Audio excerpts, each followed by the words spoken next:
Hello, everyone. This is the city's Office of Historic Preservation, Historic Architectural Styles.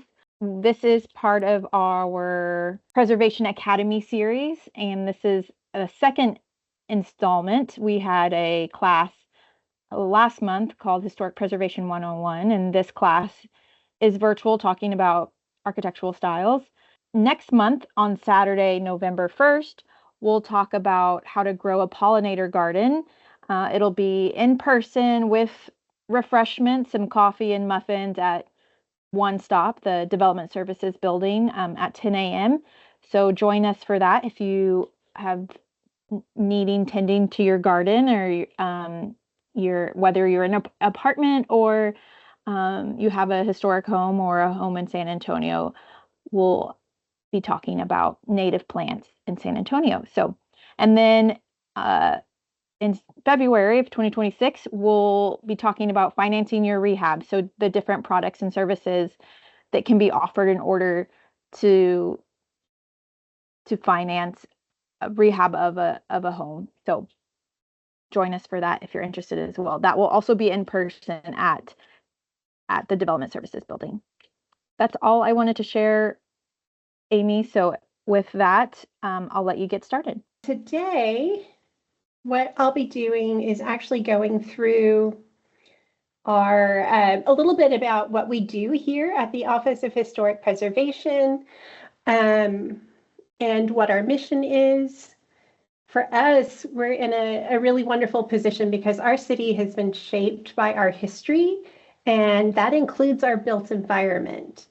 And part of our job is to use that built environment to help tell the story of what we want people to know about San Antonio. This includes the story of our neighborhoods, of our commercial districts, and all of those wonderful things.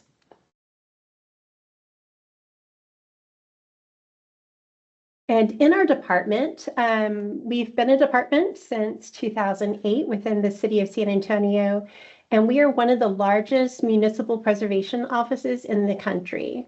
We have 23 full-time employees, and about 1/3 of all of the historic preservation reviews in the state of Texas come through our office here in San Antonio.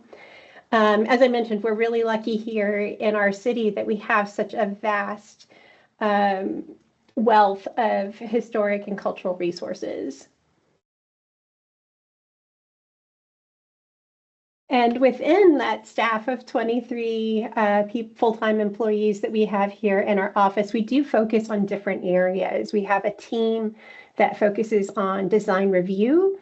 So if you live in a historic property, or you are in a historic district or in the downtown area, you'll probably be familiar with our design review process, where they review the guidelines that help us preserve our historic heritage. We have a city archaeologist on our staff, our vacant buildings program. We do education and outreach like we are doing tonight. We also have transformational projects such as our deconstruction and circular economy, that focus on reuse and sustainability.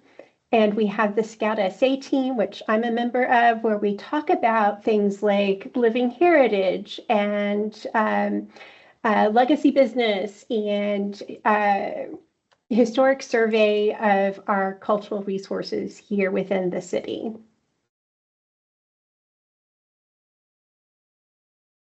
But tonight we're going to be focused specifically on architectural styles, and we're going to talk specifically about 5 of the styles that we find here in our historic districts in San Antonio, some of the more common historic styles that you might see as you're driving around town. But in order to give you a little bit of context about why we have these architectural styles, it's important to understand how our city grew. And this is one of my favorite maps. This is a map that's called a bird's eye view. And it was done in 1873. And so this is a hand-colored lithograph. And the population in San Antonio in 1870 was around 12,000 people. So if you think about it, we are the second largest city in the state. The largest city in the state at that time was Galveston. And this was because Galveston was a leading immigration port. People called this the second Ellis Island, and we were a major port for shipping and for immigration of people into Texas at the time.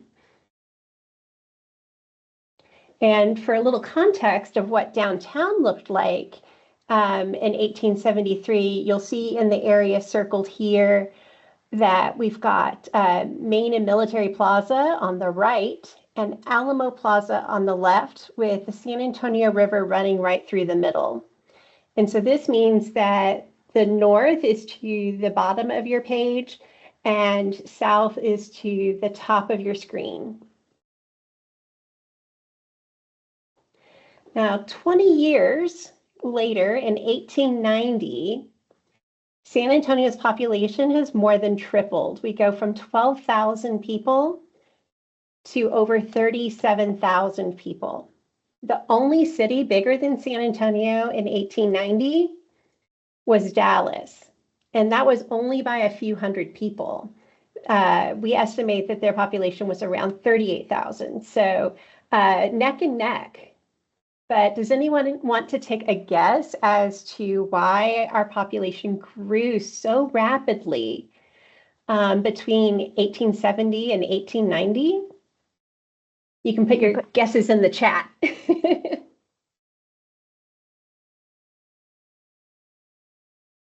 don't got a great good. guess. There we are, the railroad. That's a huge factor. If you take a look, this is a close-up of the downtown area, but we're also seeing what's going on sort of just northeast of downtown. And you'll see that Fort Sam Houston is circled on here, as well as the railroad. So between what was happening with the arrival of the railroad in 1877, at the same time, what we now know as the location of Fort Sam Houston was being built where it is now. And so prior to this, Fort Sam Houston was actually in downtown San Antonio using existing structures, but it gets moved further out into this new area where they could have a larger military post. And this influx of people brought by the railroad, brought by industry, and brought by the military to San Antonio started to reshape what we knew as our city. But even in 1890, we're still pretty dense in the downtown area. We haven't spread out much. Another key factor in the map that you see on this screen is from the 1920s. And you'll also notice that we have a flood scene here that is showing us what Houston Street looked like in 1921. And what's important about these two images is that water has shaped the development of San Antonio more than almost any other factor. It is what has brought people to this area for thousands of years. It drew the first people to this place, and it continues to be an attraction for us today with our river walk. But water is one of those resources that can give in its abundance, but it can also take away. And so whether we're experiencing a drought or we're suffering through a flood, it has shaped the development of our city and the policies that we have. And so the 1921 flood actually cost us around $340 million in today's money in damages to the downtown area. And because there was such a great loss of life and property during the 1921 flood, it actually spurred the city to build the Olmos Dam. And the idea was that they would stop the water in the Olmos Basin before it would come into the downtown area. Then in 1998, we had another massive flood. And we learned that the Olmos Dam alone is not enough to control the floodwaters here in San Antonio. And water was channeled underneath downtown to try to spare the lower lying areas of the downtown. But it's continuing to shape our policy and our city planning. And it also helped shape our roadways. And so when people think about why do our roads look so crooked in downtown, part of that is where the river crossings were. And when you consider that during the colonial period, it was important to have access to water and that land grants were portioned out with access to water, it starts to help you understand why we look the way we look. So when we start talking about historic preservation, this is where we tend to think about our historic landmarks and our historic districts. Here in San Antonio, we have 32 local historic districts. The very first one formed was in 1968. This is just 2 years after the National Historic Preservation Act was passed in 1966. And King William became a district in 1968. This is also right along with Hemisphere. Our newest historic district was nominated and approved in 2020, and this is the Rinconcito de Esperanza. Our largest historic district in this city is the Mission Historic District, and that has more than 1,600 parcels. And when we start to talk about designation, I think it's important to note that our designations are done by parcel and not by structure. And so if you do have a property that has more than one structure on it, the entire parcel is designated, not just the main property or the main home. And we see this with our smallest historic district, which is only 2 parcels, and this is at Woodlawn Lake. And so it encompasses the lake itself, as well as the community center that is located right there. So that is our smallest district. But individually, we have more than 14,000, sorry, not 14,000. We would never, our jobs would never end. But no, we have 1,400 individual historic landmarks in the city of San Antonio. Whoops. And so within those wonderful historic districts, there are 5 architectural styles that we see quite frequently. And I'm going to go through those 5 styles in a chronological order. So we'll have the folk Victorian style.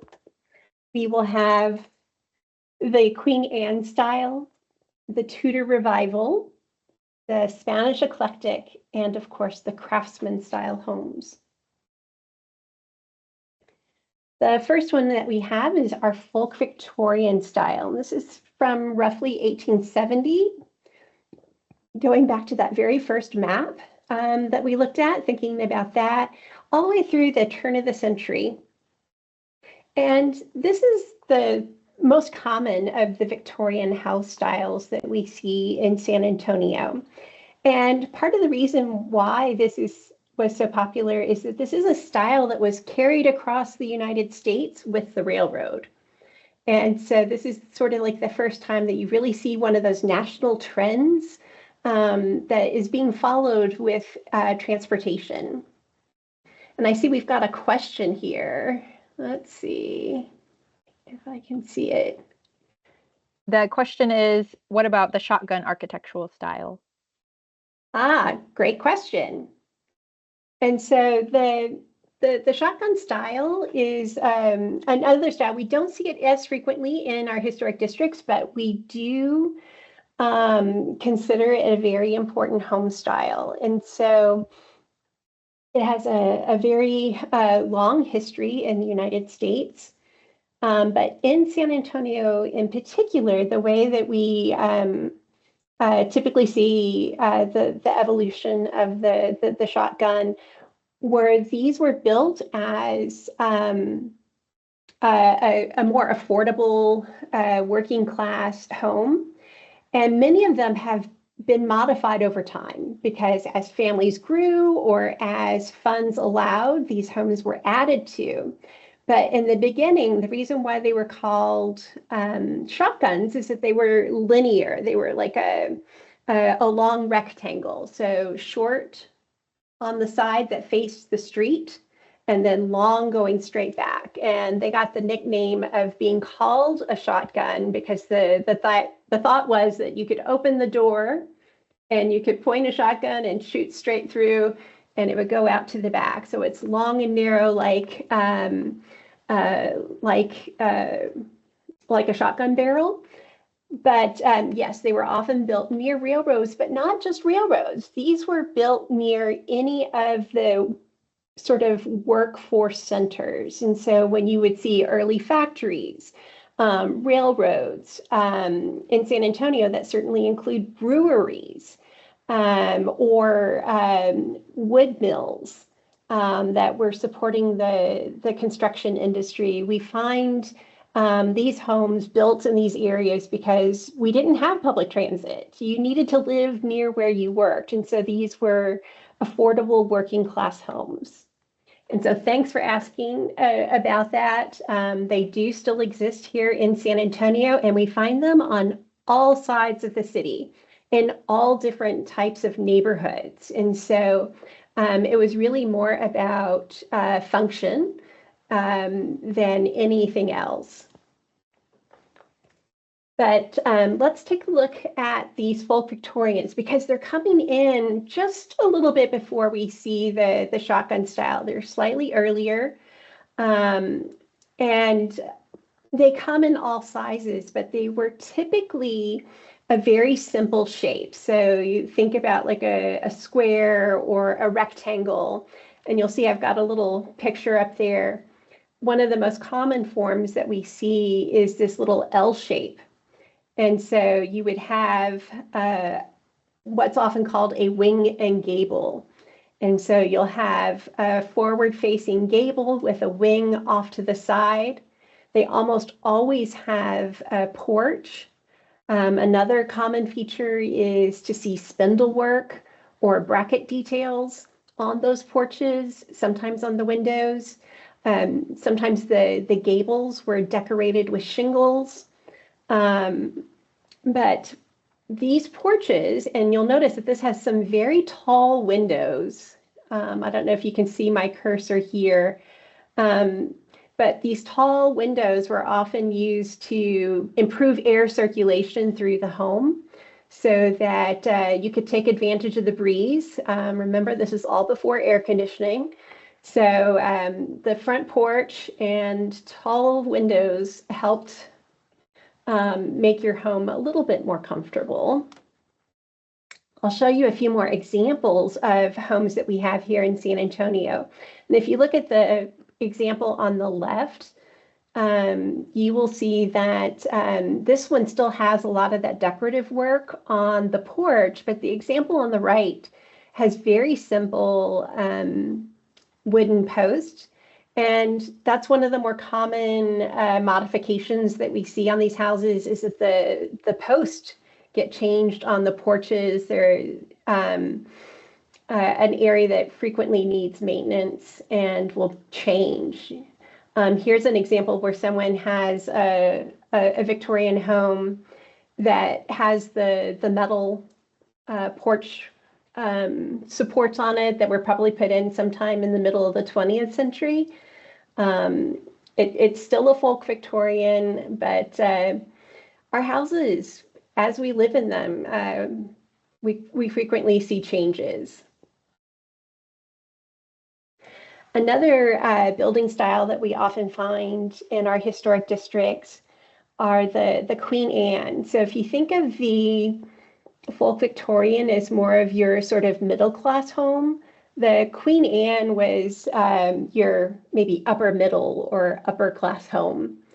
And these are really interesting because a lot of your folk Victorians can look very similar. in design, especially when you're looking at the wing and gable.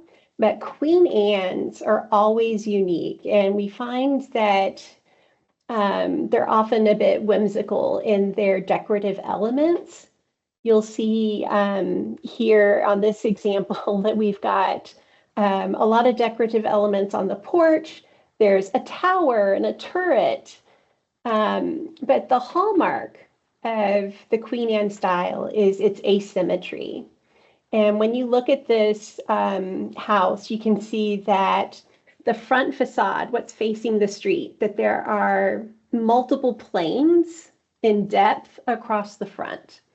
And so on that, you'll get this irregular sort of massing of the house. You'll see, oh, we've got a tower kind of off to one side.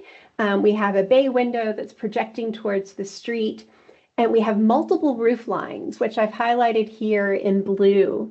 And when you start to see all of those roof lines and all of that sort of irregular shaping to the property, you're usually looking at a Queen Anne.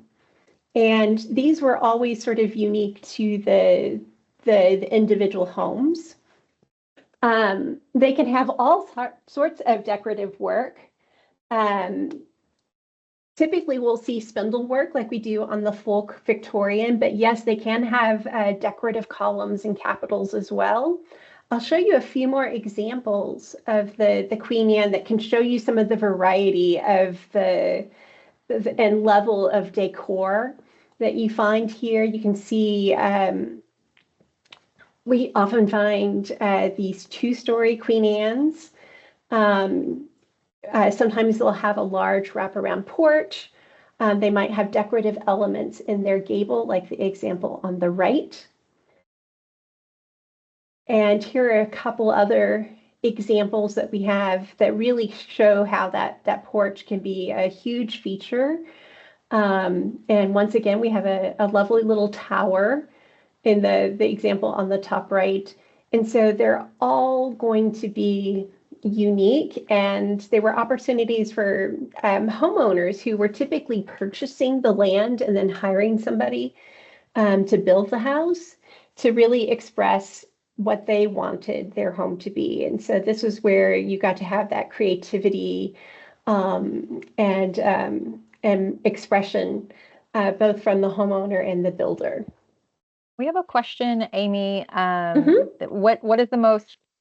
Which is the most commonly seen in San Antonio's historic districts? But I think another question that usually comes up is, what historic districts are Queen Anne's found in? Oh, both very good questions. And so as we go through these different styles, think of San Antonio like a target. And so as we start to look in the downtown area and then the areas just surrounding downtown, you'll find the older buildings. And so this is where you'll see those folk Victorians, the Queen Anne. And as we start to move out into the surrounding neighborhoods, the early suburbs, places like Tobin Hill, Dignity Hill, places like that, as we start to expand, you'll still see these Queen Anne's, and then we'll start moving out into homes in other areas that are slightly later time periods. And we often find neighborhoods that grew at different times or across a period of time, and they'll have multiple housing styles in them, which is also commonly found in places like Tobin Hill and Dignity Hill. But as for the most common style found across our historic districts, which range across time periods, one of the most common building styles is the craftsman style.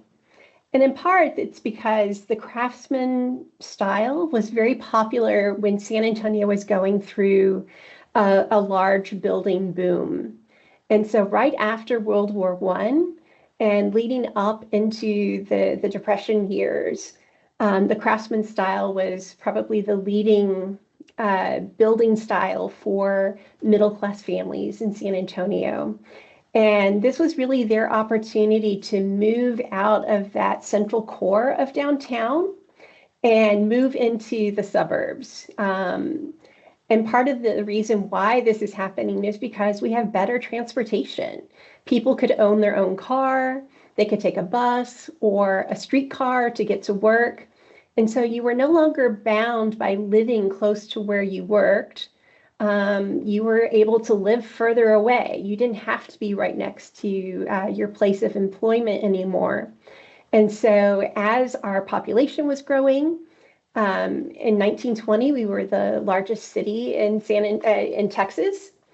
As our population is growing, once again, in part to the military. And when you think about what was happening with World War I and just after, and the establishment of the Army Air Corps, this was a huge center for people to come for flight training, and it still is. And a lot of families were drawn to this area, and many of the building developers were purchasing large tracts of land and actually developing entire neighborhoods. And they might have a set of plans that you could choose from, or they might have already built the home and were willing to finance it when you purchased a home. And so the craftsman style was very popular.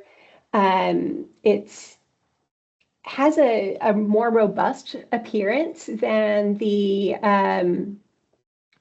sort of Victorian or Queen Anne. It's a little bit more solid in its sort of framing. And what we'll see with the craftsman are these low-pitched roofs that you'll see here. We also see a feature where there's always a front-facing gable. And the craftsman was popular for having a gable in gable. So you can see how we have a smaller gable set under the larger gable. You commonly will see knee braces or brackets under the eaves and on porches. We see exposed rafter tails. And we see really wide inset porches. And when I say an inset porch, think about the porch being sort of almost flush to the front of the house and then sort of disappearing into the space. So it becomes almost like an exterior room and not something projecting off the front of your home. The other thing that we see is when we have these porches that you'll see very wide columns. They could be round, they could be squared, or they could be tapered. But they're usually pretty robust.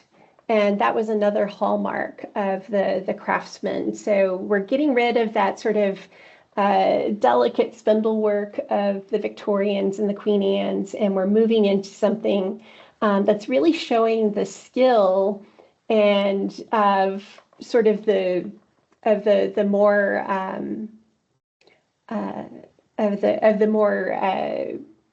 sort of masonry and stonework that you see on some of these craftsman homes. Amy, we have a question about the pier that appears that doesn't have like a column or a porch support on top. Yes. Why does that exist? And part of this is, once again, it's like this idea of building something that's going to appear very solid and very grounded. And so those square piers, and you can kind of see here, sometimes they would put decorative planters on, as like you see on this middle example here. They could have easily had a column there, but when you have these really wide columns, it would have blocked that view right in to the front of the house. So it is a design choice, but part of it is being dictated by the balance of the size of the columns to the size of the porch. And I'm sure an architectural historian could probably give you a much better example, but I am a historian, just not necessarily an architectural historian with that level of knowledge, but it is a great question. But part of it is design balance. Another feature that you'll see on these craftsmen, if you look at the little house on the right, you'll see that it looks like the top of the gable has been knocked off. So that little triangle looks like the top is just chopped off, and clipped gables like that are very common on craftsman houses. Sometimes it's just one of the gables, sometimes it's on the sides as well. But it is a common feature, and that really sort of helps emphasize these lower sloping roofs that you find on the craftsman style homes. A few other examples of what that style might look like. Here you'll see that we do have some narrower columns, yet we have a house over here that has these more substantial column bases, and with the tapered top. And then we've got two of the piers over here. So wide variety within this building style, all depending on the craftsman, the builder, who was creating it.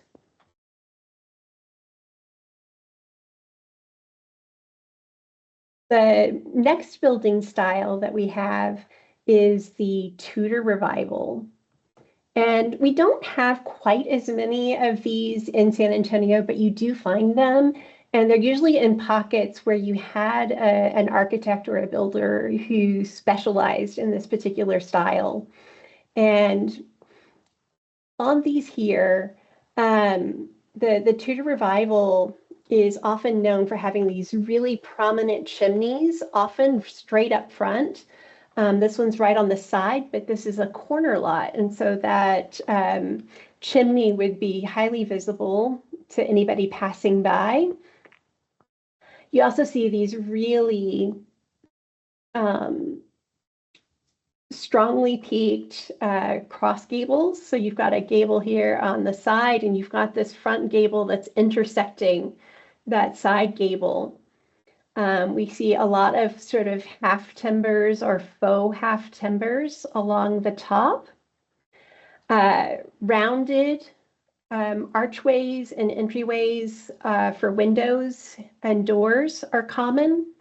And we often see stained glass. And so I think this one just has divided lights, but stained glass is a common feature in the Tudor examples. But my absolute favorite thing about a Tudor Revival house is what they call a cat slide. And this is that sort of swooping side on the gable that you see here. Sometimes it's on one side, sometimes it's on both sides. They're very whimsical. And one of the fun things about them is that they were meant to kind of reference the look of the original Tudor style construction, where they had thatched roofs and how they would kind of sag in a little bit over time if they weren't well maintained. And so this is sort of like a whimsical nod to that style. But a Tudor doesn't have to have a cat slide to be a Tudor. And you'll see on these examples here that oftentimes they don't. We only have one that has the sloping sort of cat slide on it. The rest of these have those very high-peaked, angular gables. You can see examples of those very prominent chimneys on many of the houses. They're right up front. And another thing about Tudors is that you can find all types of exterior cladding on Tudors, everything from wood plank to brick, stone, hand-troweled plaster. It really runs the gamut. And once again, it depends on the materials being used by a builder, the cost of the home, and the designs laid out by the architects. There were some who really loved using the hand trowel plaster, and there's some really beautiful examples of this in the Monte Vista area. Our next style is the Spanish eclectic, and we see this from about 1915 to 1914, 1940. And all the other houses that we've seen, especially the Craftsman, it had those wide eaves that were coming off of the roof line. And when you look here, there's not a lot of overhang of that, of almost no eave at all here. There's just very little sort of lip here. And so you often see these really low-pitched clay tile roofs. And sometimes you'll even see a flat roof. It might have like a little sort of parapet at the top, but they're typically very low tile roofs or flat roofs. The other thing that we'll see on the Spanish eclectic are these arched doorways and windows. They're often stucco on the outside or plaster. The windows are usually deeply set. And often there's a courtyard. Sometimes it's up front, like you see on this example. Sometimes these are interior courtyards that we don't always get to see from the outside. Another hallmark of this building style is decorative tile work, cast stone. You can see some of the domes on two of these examples here. But there's often some sort of decorative element that's sort of coming back to that Spanish style. This is not the same as mission style. When we talk about the mission style, you're often going to see sort of that mission-inspired parapet that's inspired by the bell towers, the missions like we have here in San Antonio or in California. So this is Spanish inspired as opposed to mission inspired. A few other examples that you'll see. These are great because they show the decorative metalwork that we often find in a Spanish eclectic. I love these little Juliet balconies. As a kid, I always wondered how somebody could stand on that balcony, but they really are these little, they're more decorative than anything. But I always thought if you called it a Juliet balcony, that meant Juliet had to be able to stand on it. But eventually I learned. I love some of the details here. This has some beautiful divided lights on these windows that are really fantastic. You'll often find sort of decorative metalwork on the interiors as well. It's often found on handrails, window guards, and in light fixtures, both inside and outside on the Spanish eclectic houses. And I see, yes, Fulton Street has some really beautiful examples. And just like the sort of Tudors, we find them in pockets where you had a developer who really sort of specialized in this style and would build it. But with some of the really larger examples, this was something that was requested by a homeowner and was a custom build for that person. A great example is our most recent National Register property that was just listed to the National Register on September 24th. And that is the Charles Bellinger and Greater Corinth Baptist Church property, North New Braunfels. And this was a custom home that was built specifically for Charles Bellinger. And he worked with architect Beverly Spillman to design that Spanish-inspired house. And yes, Monticello Park has lots of Tudors. There's some really great examples in Monticello Park and in the Jefferson area that really highlight those half timbers on the Tudors. Now, this is going to give you a little bit of information if you are interested in learning more about home styles. There are so many that I did not go into in our talk tonight. There's just not time to talk about all of them, but there is a fabulous resource called The Field Guide to American Houses by Virginia McAllister. You can pick it up as an ebook. Copies of this are available, and there are beautiful illustrations and photographs from all over the United States, including here in Texas and in San Antonio, that highlight different styles of homes that you can find in historic districts. It's also available in the public library, so you can check it out.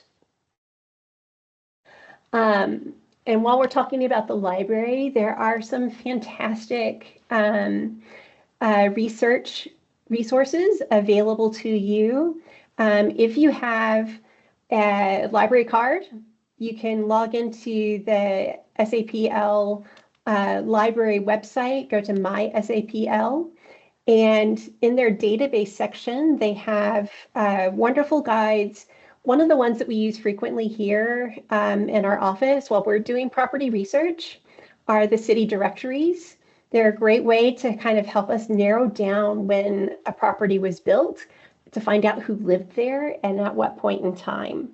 And the city directories are great because they have all of this information organized in two ways. One, by street name. So you can go to find a street in the directory and it will give you every house on that street in numerical order. And sometimes they'll even identify the cross streets, the intersections, or you can look something up by name. Now, often the properties that we're looking up here in the office are properties that we don't know who lived there. So we have to start by looking at the house number. But perhaps you know who lived in your house. Maybe it was, a family friend or a relative or somebody that you've heard a story about that used to live there. So you can look them up by name. And if you scan the QR code that's on this slide, it will link you directly to the library website so that you can go directly to this resource. It's called Heritage Quest Online. And in addition to city directories, they also have copies of the US Census through 1950 available. So it's a fantastic research resource that is available for free. Another free resource is the Access Newspaper Archive, which is available. You can find great articles about who the home builders were, when houses were put up for sale and where they were developing. This is an ad from 1917 for H.C. Thorman. And what I love is on here, it talks about how he's building bungalows in various neighborhoods around San Antonio. And when you see them referencing bungalows built by H.C. Thorman, these are craftsman style houses. And he had a whole portfolio of different housing styles that he could offer as he was developing neighborhoods. And a great example is the East French Place Historic District. And this is over off of St. Mary's. And he built 33 craftsman houses in the span of 7 months and employed hundreds of people to build these houses. And so we know exactly when all of these homes were built in 1933. We have all the newspaper articles, and he built each of them to be slightly different.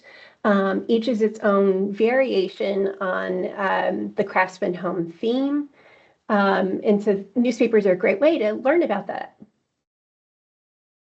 And of course, my favorite, thank you for mentioning this in the chat, are the Sanborn insurance maps. And the Sanborn fire insurance maps were created so that insurers could estimate the fire risk within a given area.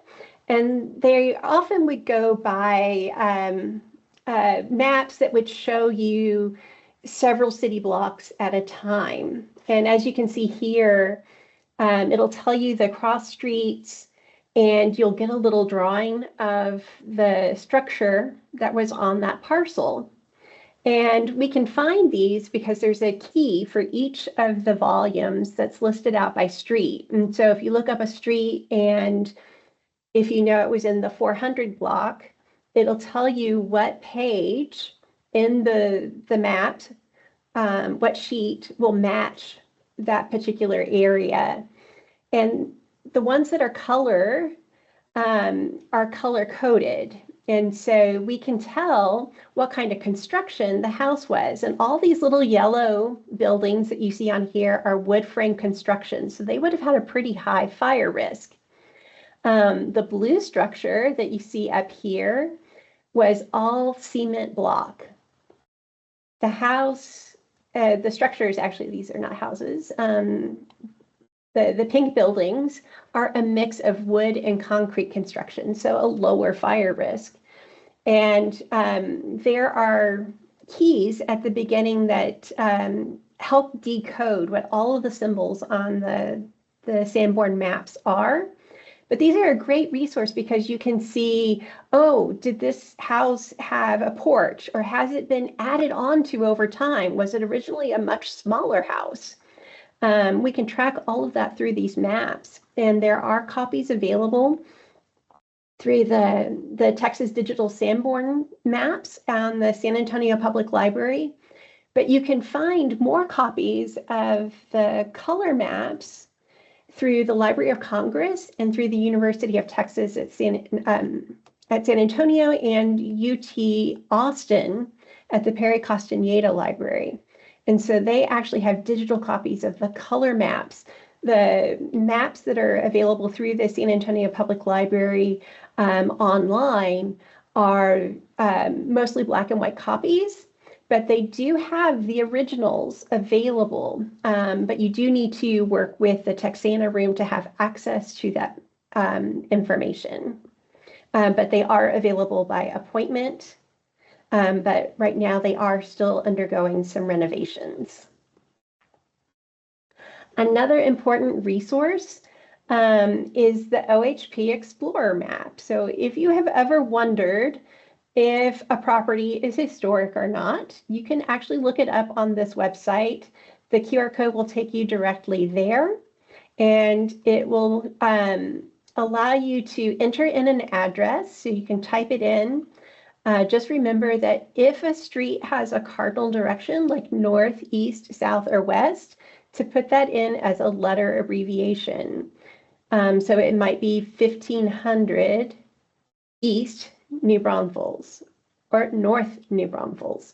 And so you would just use the initial for the direction, and it should pull up whether or not that property is designated here in the city of San Antonio. So it's a great resource, especially if you want to, if you're looking to buy a new house and are considering a historic property. But we have lots of additional resources, more than I can once again go into tonight. But on our Scout Essay website, we have blogs about San Antonio's history and culture. We have some really great stories, and because we're coming up on Halloween, you can find some of our local folklore. Our cultural historian just filmed a video about the legend of the Donkey Lady. And so you can learn more about our history and our traditions and our culture. We have story maps that tell you more about neighborhoods and properties. We have our cultural heritage districts. We have 5 in San Antonio. Our very first one was the Jefferson Heights neighborhood, and our newest one was approved by City Council earlier this year, and that's the Pride Cultural Heritage District. We also have a legacy business program, and this is open to local businesses that have been around for more than 20 years.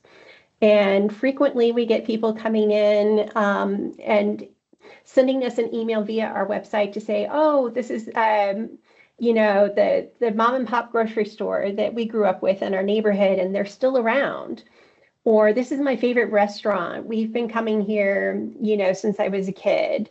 And people all have these stories about places in our neighborhoods and in our community that have helped make San Antonio special. So if you have a business that has been around for more than 20 years, please consider submitting them for our Legacy Business Program. And it's free, it doesn't cost anything, but it does allow us to offer social media and some marketing exposure to those local businesses. And sometimes it can really help make a difference.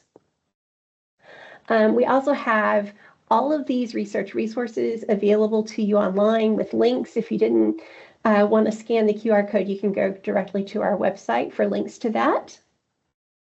But the last thing I want to give a plug is that if you do have a great story about San Antonio, and let's face it, everybody in San Antonio has a story.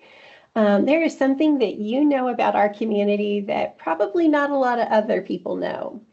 And we want to celebrate all of these rich and wonderful stories about our built environment and about our unique traditions and the untold or undertold stories in our community. And the way we do that is through our There's a Story Here map. And this is an example of some of the stories that you can find. I highlighted just one. This is about a couple that used to live in an apartment across the street from the Hertzberg Circus Museum. The building doesn't exist anymore. There's a parking garage there now, but they were retired circus performers. And so they used to volunteer at the museum, and they would do performances at the museum, and they donated all of their materials. Their names were Letha and Marvin Smith. Letha, Letha, was a sword swallower, and her husband was a contortionist. And so in addition to doing different performances, they often interacted with guests and that would come to visit the museum and share their stories about life traveling with the circus. And so not a lot of people know who they are or why they might have contributed to our community, but this is one way that we get to help share their story. We have done story collecting events in different parts of the city, including around the missions and the Mission Historic District, including amongst descendants of the mission's original inhabitants, where they've shared what's unique and special about their neighborhood.